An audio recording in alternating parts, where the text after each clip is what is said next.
Hey, happy Friday. Welcome to Flow Friday. I know it's been a couple of weeks since I jumped in here, and I am excited to be back here on Friday on I was going to say the eve of Mother's Day, but it's really the Friday before.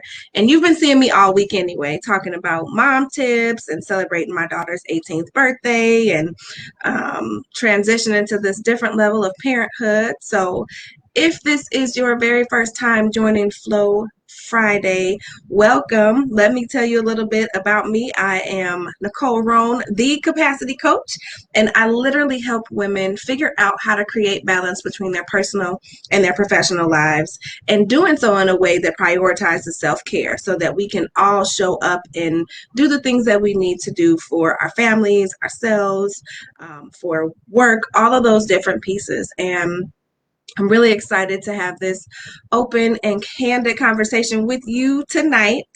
I have my girl Evelyn, who is going to be joining us, and she is no stranger to this platform.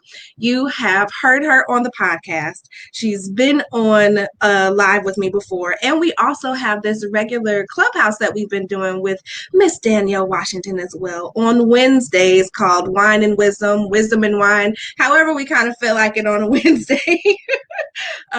But we talk openly about so many aspects of self-care, of parenting, of motherhood, of womanhood, just all of those different components. So again, thank you for tuning in today.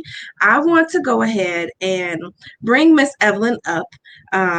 She is honestly just fresh off one of the greatest webinars that I have ever witnessed, and she just launched her coaching program again. So it's really good timing for us to be talking tonight about how mama got to have a life too. And as you can see, I did bring my wine today. Okay. I'm pretty sure Evelyn may have some too, but let me go ahead and bring Evelyn up and we will go from there. Girl, Hey, I girl. can't believe you doubted me. No, I knew you had your wine. Evelyn may have. Hi. Oh, it's been a week, huh? It's been a week. Oh, I couldn't hear you. Let me see. You still there? I'm here. Oh, there you go. Yeah, it's been a week, I would say, for both of us. I know that for people who don't know behind the scenes, the amount of consorted time, energy, mental capacity, emotional capacity that it takes to really launch something, like as a mom, as a business owner, as an entrepreneur, just as a woman, it take a whole lot out of you. So thank you for making time and joining me today. I appreciate you. This is part of my favorite part of the day. Goodness. So we are talking about how mama has to have a life too. And I wanted to bring you on because I feel like one of the areas that as a mom, I know I've tended to kind of overlook or push to the side, put on the back burner, whatever you want to call it, has been around practicing self-care when it comes to my health. Um, and I know that you are an expert in this area. And I know that what many may not know is that we've actually been working together to help me to get my mind right and to get my life together and making sure that mama does have a life too, so I can be here to be with the kids. Talk to me a little bit about what that phrase even means to you. Mama got to have a life too. Okay, so I feel like so much of what we think about ourselves as women, so much of everything that we do is centered around caring for other people. But the truth of the matter is that we can't show up for anybody if we're not showing up for ourselves first. And if you put it into perspective, the more that you neglect what you want and need, the more that you neglect the people that need you too. If I am exhausted all the time and I'm not putting myself as a priority ever, then truly I can only function for my family at half capacity. I am exhausted. I am overwhelmed. I am overburdened. I might be a little resentful. So I can't provide for them the way that I want to because I'm pouring from an empty cup. I muted because it sounds like I was echoing a little bit. But you're right. And I love that you say when you operate in that way, you're only given at half capacity. And I know we talked a little bit on Clubhouse Wednesday, and this is something that I'm going to be talking about in the upcoming episode on Tuesday on the podcast because the title is Mama Gotta Have a Life Too. So this is a good segue.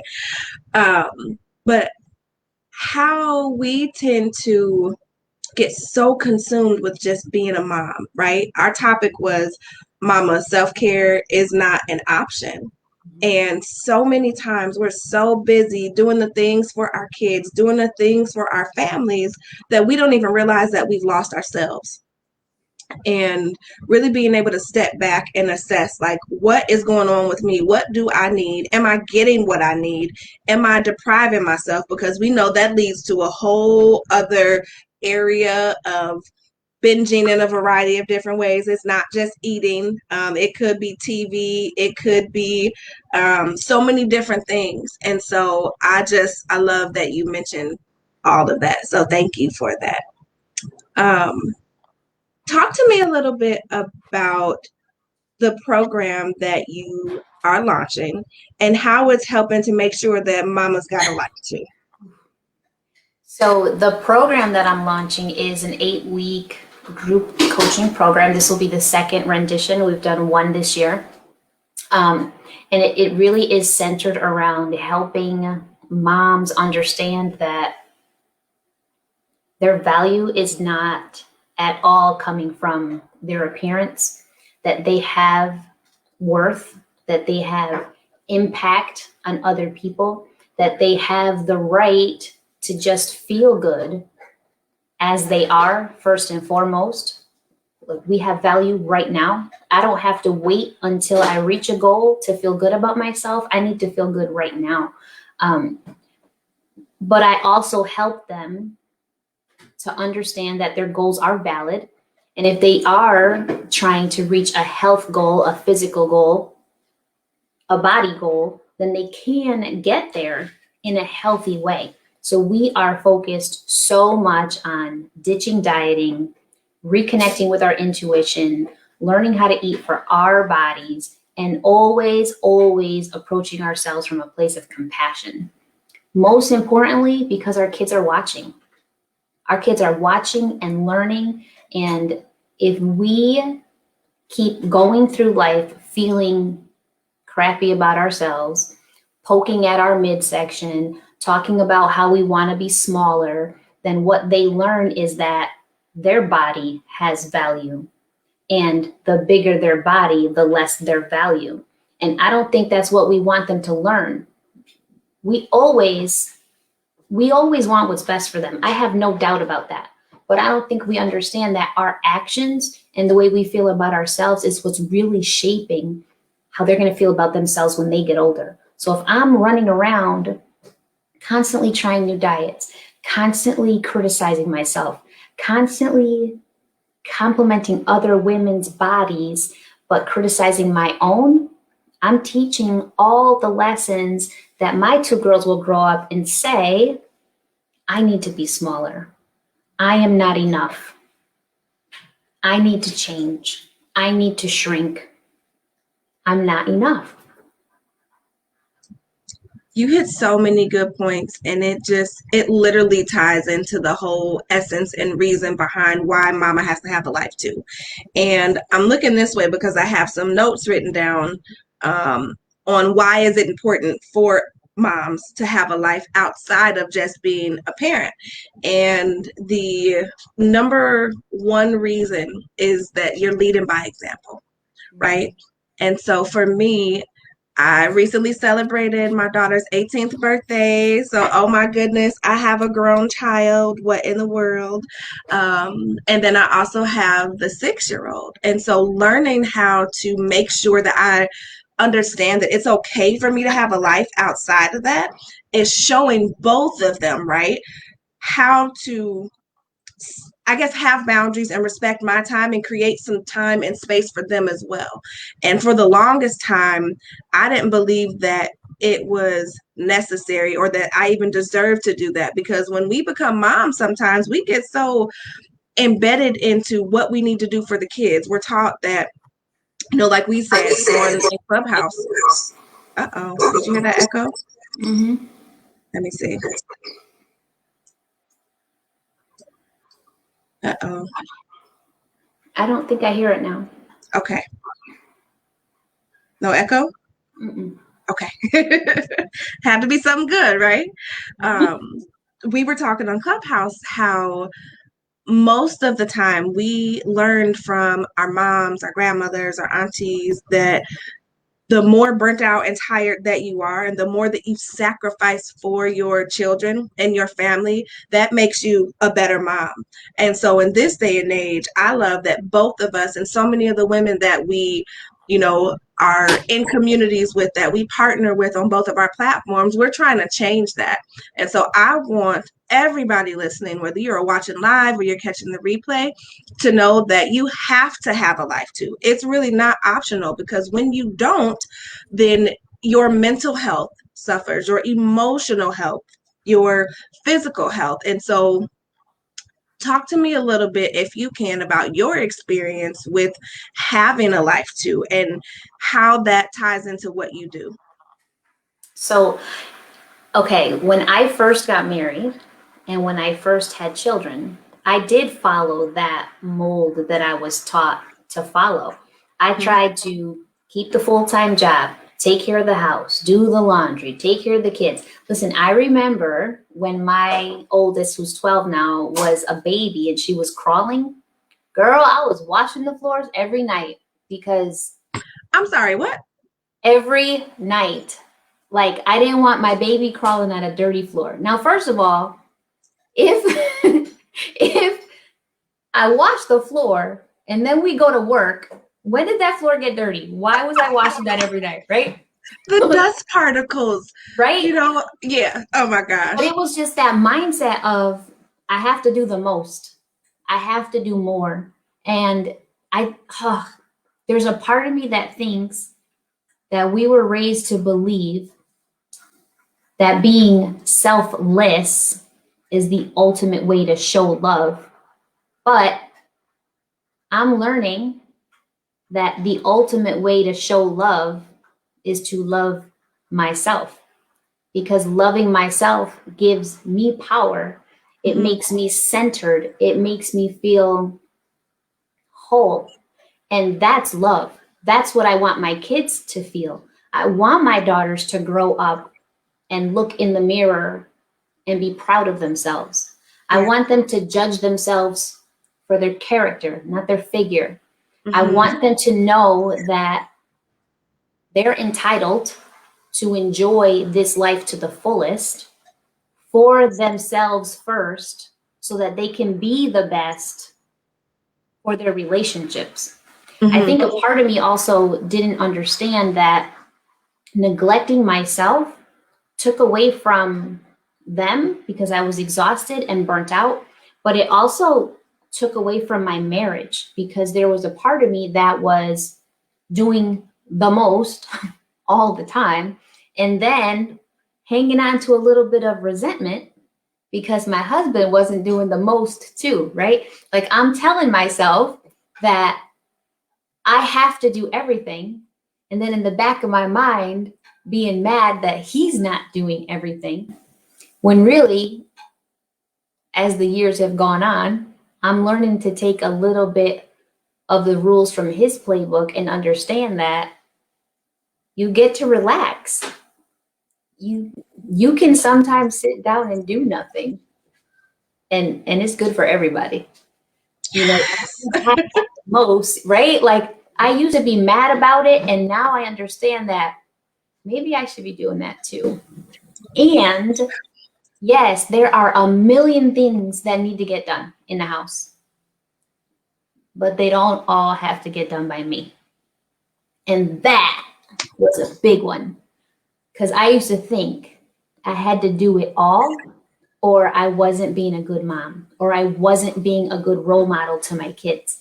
But now I know, to be a good role model, I have to start with taking care of me inside There Hmm. will forever be dishes. There will forever be dirty clothes. There will forever be something to clean. But if I don't feel good, then all this stuff that I work for, this life that I prayed for and I'm Hmm.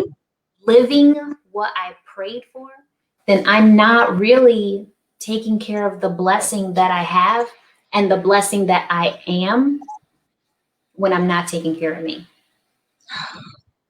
You said so much. I don't even know where to start. Like, I um, do want to say, this is a realization I'm just having in the last maybe year and a half. I thought that living in gratitude was being grateful for everything and everyone in my life. mhm, So I would wake up and I would take my 5 minutes in the morning to practice my gratitude. And I mhm, was grateful for my husband and grateful for my daughters and grateful for my home and my business and my family and my friends. mhm. But I never thought to be grateful for me. I saw myself as an outsider looking in to our life. And it wasn't until I could literally say, God doesn't make mistakes. I am a blessing too. I don't just have blessings, I am one. That I was able to let go of a lot of those ideas of having to do it all and do it perfectly.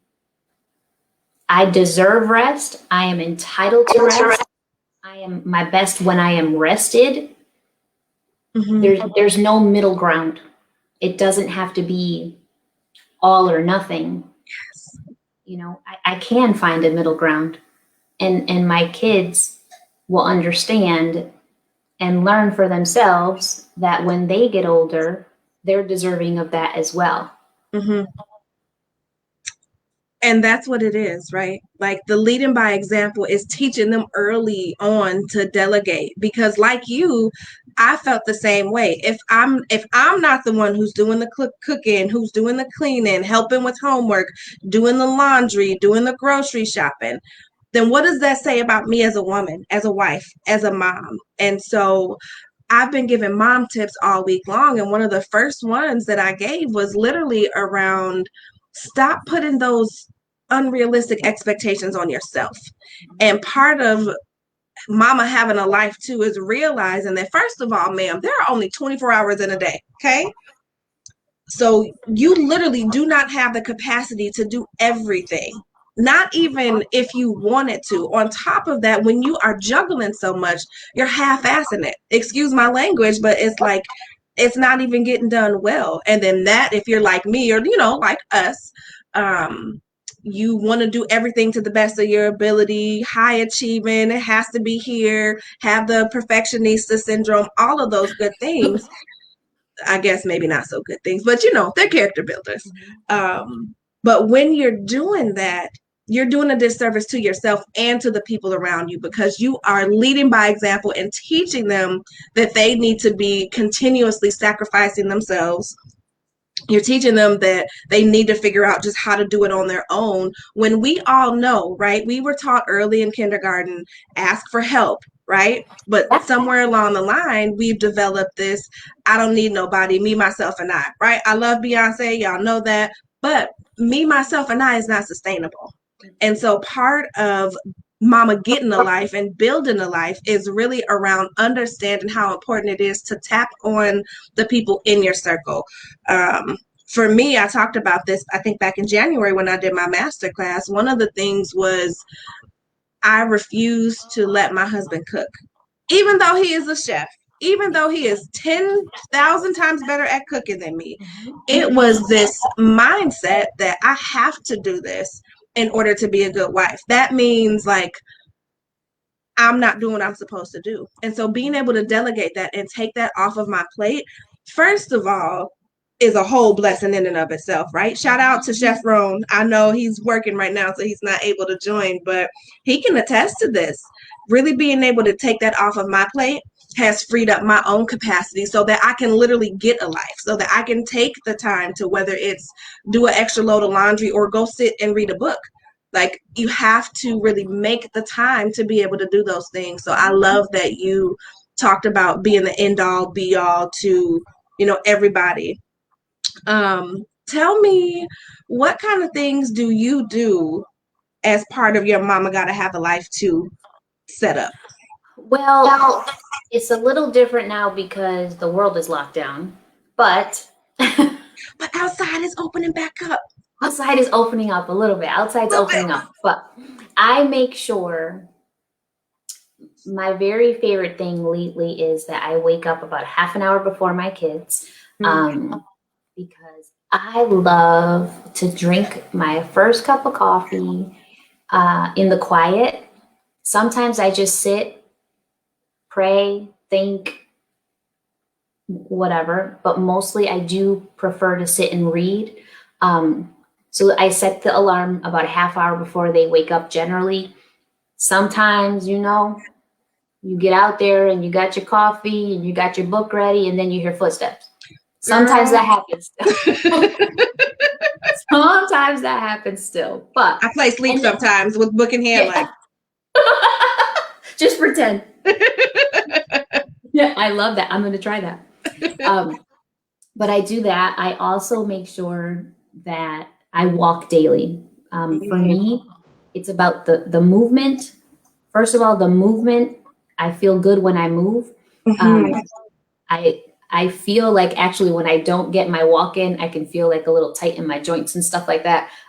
Moving is it for me, but also it is my me time. It is my quiet time. It is when I get to listen to a podcast, maybe catch up with a friend. But I make sure that I know a good podcast if you're looking for. I know one too, and it helps me flow. But I do that every single day. Because now I know that I deserve it. And now I know that I will prioritize my walking over like doing the dishes. Because I was gonna say let's dig into that, because so many moms are like, I don't have time to go for a walk because I have to do the dishes. How did you make that mindset shift? I had to start by saying to myself that whole things have got to get done, but it doesn't have to get done by me. And I literally sat with my family and said, mommy's literally, this is what I said. Mommy's been teaching you the wrong lessons. Mommy's been telling you that it's mommy's responsibility to take care of the house. But really, we all live here. We all love our home. We should all care for and respect our home. So the less time mommy spends taking care of all of the house things, the more time we have as a family to do fun things together. So we're going to break this stuff up a little bit. And my kids are a little bit older. So Jaden's 12, Mia's 9. And I started divvying up responsibilities. So they know when they're done with the school day, they have their little list of chores, and they're all age appropriate, attainable chores. Jaden takes care of the laundry. Mia empties the dishwasher. She also Swiffers the furniture and sweeps, things like that. Jay takes care of the plants and the bathroom sinks or whatever. But it was a matter of first shifting in my mind to know that I don't have to do it all. It's going to get done. It's going to get done. Yep. The other thing I had to do was, I don't know if you used to do this, because it was a process. Isn't it always a process? Unlearning stuff is a process, right? So I would have my husband like doing the dishes. And then like when he finished, I would go in and like re-wipe the counters and redo the stove and sweep again. Like, or if he did the laundry, girl, I was like fixing my laundry and refold it. I don't do that anymore. Because that's the other part of me, the control freak, that says if it's going to get done, it's going to get done right, and right is my way. But no, done is done, and I need to let go of it having to be my way, because my way is making me tired, and my way is making me overwhelmed, and my way is not the right way. Mama ain't gonna have no life if it all has to be her way, right? And I'm laughing because I still have that battle with you used to do that. Listen, I'm telling you, I used to do that with the dishes, with the kitchen, even with making the bed, like to the point where sometimes Darius will still I was making the bed All the right, other I still day. do that. I still do And that. he's like, so do I pull the pillow this way, fluff it up? Does it look like this? Sit it to the left, sit it to the right. I'm like, get out. Just get out. Don't even worry about it. Yeah. Yes, I'm particular about how my pillows look on my bed because it makes me feel a certain way. But even with those tasks that I've been so hesitant to just give up control on, my balance with the laundry in particular has been okay. If Darius is doing laundry, I'm going to put it away because it is stressful for me if, or I'm going to at least put my stuff away. If you want to put everybody else's stuff away, God bless you. I appreciate you. But the stress from my control freakishness and perfectionista, certain stuff gets hung, the way certain things get folded. And so I've learned how to give up control and delegate in that respect. And you bring up something that's so important because both in our personal and our professional lives, if mama gonna have a life, mama gotta learn how to delegate. And you cannot delegate and tell somebody what to do and how to do it. I'm gonna need you to choose. Can't do You both. know what? Here's a big lesson too. Control freak is just another way of This saying you hair, don't girl. I'm trust people. sorry. You It's beautiful. said control freak is what now? Another way of saying that you don't trust other people. Yeah. And trust is not their issue, that's yours. And that's what I learned. Like if I'm trying to control things, then that means I'm lacking trust. And trust and control can't live together. No. And you got to No. get to the root of that. Like the whole point of us learning how to have a life outside of being a mom, outside of being a wife, is to learn how to delegate and to trust so that we can have the time to not be overwhelmed. And the more that we delegate, the better we get at it. We're also, like you said, building our family and teaching them the different responsibilities. And, I remember at one point, I used to be terrified to even take a me time weekend because I'm like, who's really gonna, take care of Liam? Who's gonna help Amaya? They both got a whole other parent here. Like, what is that, right? Granted, and I know I'm not the only one, the kids will bypass dad sitting on the couch to Girl. come upstairs to ask me to get a snack. No, go ask your daddy. Okay. Now, this is what you got to ask yourself. Because mine used to do that too. Like, I remember I was in the shower one day. This was when Mia was much smaller. But she's like knocking on the shower. Mama, I'm thirsty. And I'm like, where's daddy? In the kitchen. Like, Right? seriously? So I'm ready to lose my mind. I come out and I'm like, let me introduce you to this man. His name is Daddy. And he can get you things too. He's But, perfectly capable. right, is it that they bypass Daddy? Or is it that they are so used to us doing everything that they assume is our role? Did we teach them to bypass Daddy? Yeah, that part. That part. Oh, Look, don't be snatching my edges on a Friday, I'm just okay? saying. Look, ma'am, but no, it's the truth. We do. We teach based on our actions. And that's why it's so important for us to really learn how to have a life too. And so I want to ask you before we jump off, because I know we've both had really long days. Um, the weekend is here. I'm ready to celebrate Mother's Day. That's right. I want to know from you if you have any advice that you can give to moms who are struggling to have a life too. We've talked about some of the different mindsets that you've gone through, even from, delegating household things, even from a professional standpoint. Like, what kind of advice would you give to any of the moms who are watching the replay, who are here live? How do you start to have a life too? What does that look like when you don't even feel comfortable, you feel guilty doing it? I think you start with baby steps. It could be something as small as scheduling in 10 minutes for yourself. But I do think it has to start with a mind shift. And I think for me, the greatest shift I could have ever had in anything, and I'm talking about my health, my fitness, my business, the way I handle myself in my home, the way I show up. My biggest mindset shift has been knowing that I can't just expect my kids or wish happiness for them. I can't just pray that they will be happy, healthy, fulfilled adults. Because if I'm teaching them and giving them a foundation of self-neglect, I can't just pray for them to know different. So You mean Jesus won't take the wheel? I mean, he will, but here's the deal. They're going to have to suffer first before they learn their lesson, right? Like we did. So I didn't learn till like my late 30s. I don't be putting my age out there often, but I didn't learn until my late 30s. You don't look a day over 22, ma'am. Stop it. I'm actually going to be 43 in July. I am. I didn't learn until my late 30s that I was deserving of time. And I never realized how much I was teaching my kids that right now they are the center of my universe. Yes. But when they get older, they have to take all their hopes and dreams and shove them down until they feel nothing, because they have to neglect themselves to take care of other people. That's what my lessons were teaching them.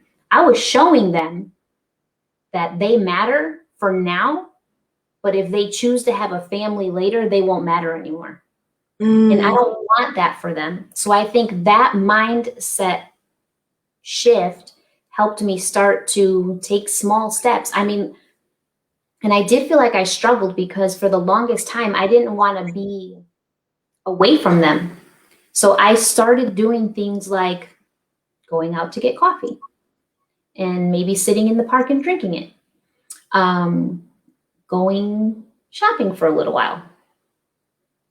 Like baby steps, because I struggled. I felt guilty when I would leave them at all.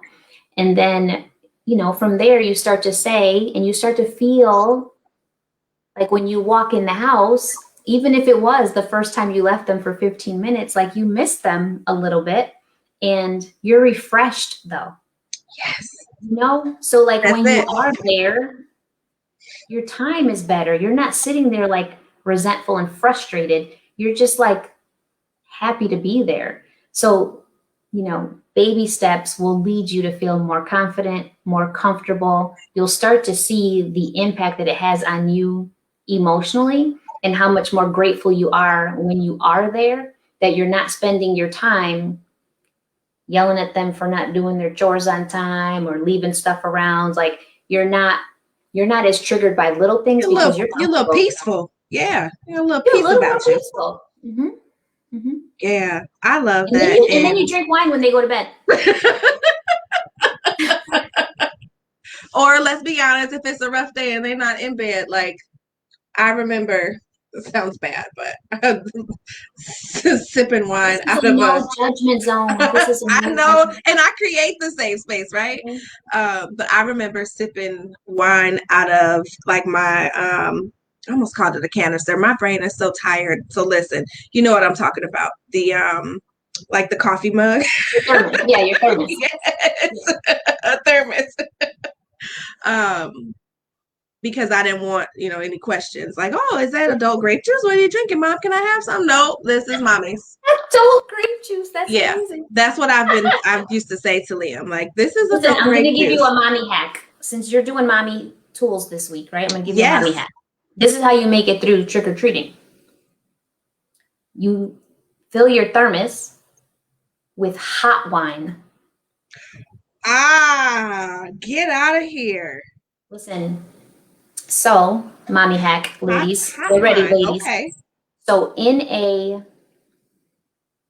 oh my gosh, what do you call that thing? A crock pot. In the crock pot, you pour, so it depends. If you like white, you're going to pour white grape juice. If you like red, you're going to pour like cranberry juice or like a cranberry apple blend.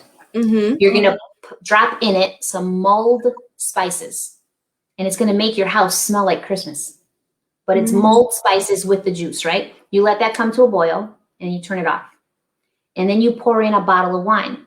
If you like red wine, you pour in, like my favorite is a Cabernet. I'll pour in a bottle of Cabernet. If you like the white and you did the white grape juice or even a white cranberry juice, you would do like a Chardonnay, a Pinot Grigio, and you let it just sit. You don't let it boil because you'll kill the alcohol, and who wants to do that? And if you're just joining, we're talking about mom hacks for Halloween. Mom hacks for Halloween.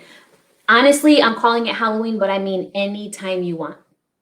If it's tomorrow, you can call it Halloween. It might be. It might be tomorrow. I'm gonna text you and say, "Hey, girl, it's Halloween." But it's like drinking hot cider, Yeah. but it's mulled spices with your wine, um, and it's amazing. And I fill my thermos, and we just walk around, and because it's it's cold. It's Yeah. cold at Halloween, and they're all bundled up and getting all their candy, and I am nice and warm and relaxed myself. Listen. Yeah, it'll be a little chilly tomorrow. Mommy might have some hot wine Mhm. tomorrow. I'm gonna send you a recipe. Please do. Listen. Oh my gosh, this has been so helpful. Just I appreciate you so much being able to always be willing to pour into this community, all the women that you're helping, even in working with me one on one. I value your expertise. I value your knowledge and just the ways that you have helped me to learn how to have a life too. Because some of the things that we've talked about is being so busy, not even knowing what my body needed, because I'm so busy trying to make sure that Amaya has what she needs or that Liam has what he needs or working on the business and not really having a life. And part of that for me of having a life starts with managing and maintaining my health. And that's the cornerstone, right? It doesn't matter how much time you take to do me time if you are not healthy on the inside, if mentally you're stressed out, if you are not sleeping well, any of those different things. And so I want you, before we head out, to tell everybody how they can find you, a little bit about the coaching program that you just launched, because if you are looking to make sure that you got a life too, it does really start with your health. So Mhm. I'll give you the floor, ma'am. I just want to make one last point before I say that. Yeah.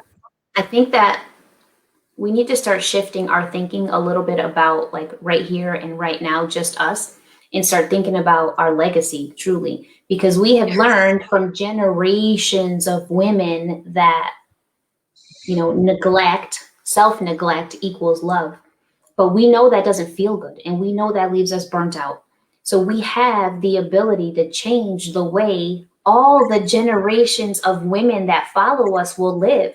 So the more that we value ourselves and the more that we learn to put ourselves first, we are teaching our daughters how to love themselves and value themselves, and they're going to teach their daughters that. So Yeah. literally, if you can look at the big picture, you're saying the way that I change the way I view myself is going to impact generations of kids that come after me. And I feel Yeah. like that is a blessing and a responsibility. I want my legacy to be one that impacts people positively Mm-hmm. long after I'm gone. And I'm starting at home, I start at home and I start with me.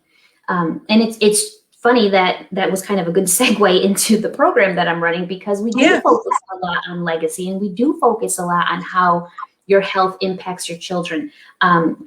So in my program, we do 8 weeks. There's 6 weeks of video content that is sent out once a week. Once a week, we also get together and we break down that video content and learn how to implement those steps in your real life and your real time. I feel like even though you get modules via video, you get a workbook, a Facebook community, a free 1 month workout plan also. I feel like the group coaching itself is the most valuable piece because you get to ask your questions, learn how to Mm-hmm. implement in real time. And you get to like really connect with the women and see that you are not alone, that what you're going through, they have gone through as well. And you get to share your wins and your successes and your struggles so that we can work them out together. And we're starting May 17th. So that's 2 weeks. That's 2 weeks. Yeah. And, it's 8 weeks. I am not saying that you're going to come in, learn these things, and drop weight immediately. What I'm saying is I'm going to give you such a strong foundation that you're never going to start over again. And you're never going to fall prey to some fake ass diet. Tell it You're like not it gonna, is on this Friday, ma'am. you're not going to be anybody's victim. You're going to giggle when somebody talks about carbs and saying that you can't have them because you will know better.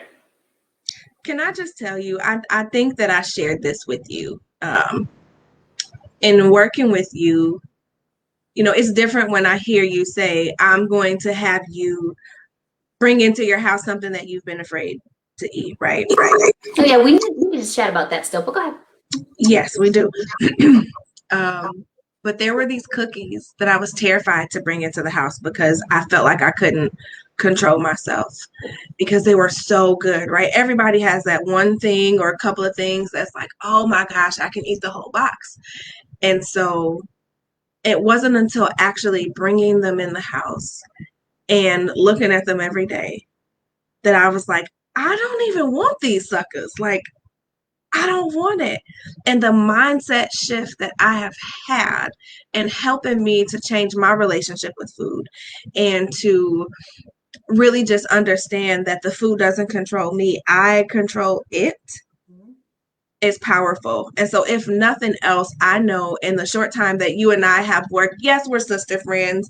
Yes, coaches need coaches. And you are definitely one of my coaches as well. So, I don't take it lightly by bringing you on here to try to help other women reach the same or similar goals, right? It's about understanding how to trust yourself, how to love yourself from the inside out, and not focusing on the diet piece, because I ain't about that diet life. We talk about how deprivation leads to what? Binging every time. And all of that. So thank you again for being here. I'm so grateful that you are teaching me how to have a life too, and that I'm starting from the inside out. That's And wonderful. I would encourage you that if you are watching the replay, if you are listening, there are so many different tools and resources. If you're looking to figure out how to create balance and have capacity and don't really know where to start, then you can absolutely connect with me. Start by taking your capacity calculator. It's been a wonderful tool for so many people, and you'll see Evelyn's review on that soon. And if you're in a space and in a season where you're really looking to start specifically with that health aspect, then I encourage you to reach out to Evelyn, because I know that these spots are limited. I know that the women who were in your coaching program the last time around have had phenomenal mindset shifts and results. And so tell me the website so that I can drop it in the chat for everybody too. It is, you can actually just go through evelynfit.com, and the information is there, or I can be reached on Evelyn LeVasseur Fitness on both Facebook and Instagram, because I do have a discount code for the first 48 hours. Ooh, okay, I like that. So good. Well, thank you again. I know that we'll talk, but happy early Mother's Day. Yes, you too. Thank you for teaching us how to have a life. And you know that I'll be hearing you, seeing you Tuesday, Wednesday, because y'all look, Coach Evelyn gets my whole life together. Y'all saw how she just snatched my edges on here too. So just saying. All right. We do Have a have good like a little weekend. bit of a, you too. Have a great Mother's Day. You too. Bye.